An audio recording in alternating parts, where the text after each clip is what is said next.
it's Maria Felix-Fass here with your weekly recipe feature for Envision Talking Newspaper. And this week I promised you a recipe that would use the abundance of apples that are falling from your apple tree if you have one in your garden. I know I've got plenty, but it's also one that you can use for pears. Now this is because Angela, one of the volunteers at Envision, has just been gifted a lot of pears by another volunteer, Joyce, so doesn't really know what to do with them. So hopefully this will work as well as the apples do. So this is for a traditional, easy apple or pear cake. So as usual, I'll give you the recipe, the ingredients and how to make this cake. But do be prepared to stop and start the recipe as we go on in order to keep up. So what you need for this is 200 grams of caster sugar, 200 grams of butter that's softened. That can be salted or unsalted. If you haven't got butter, you can use margarine.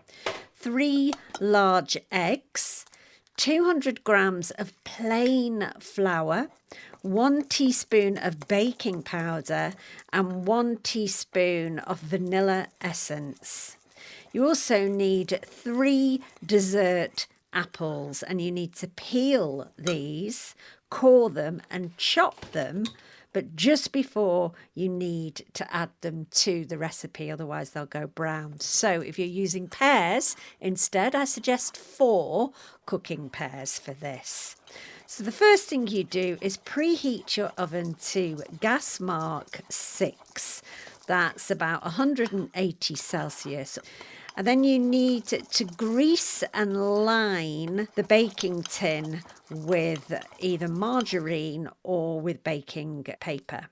And then cream together your butter and caster sugar like you would do for any cake until light and fluffy.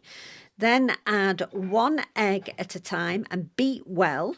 Then add your flour, your vanilla essence and the baking powder and mix well until you've got a very smooth batter. Now when your batter is made, then cut up the apples or pears, or maybe you want a mixture. Cut them up anyway. You don't need to bake them beforehand. You can just cut them into cubes. Add it to your cake mix and mix in well. Then put this into the tin, smooth out the edges and the top. Pop it into the centre of a preheated oven for about 45 minutes. When it comes out, your cake should be firm to touch, golden brown, and if you skewer it, it should come out clean. Leave in the tin to cool slightly and then remove and dust with either icing sugar or a little bit of cinnamon powder.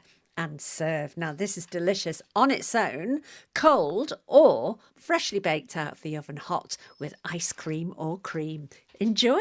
And if you've got a recipe that you want me to have a go at making, then do get in touch with Envision Talking Newspaper and I'll see if I can have a go at it. Until next week and another recipe, have a brilliant week, whatever you're up to, and happy cooking!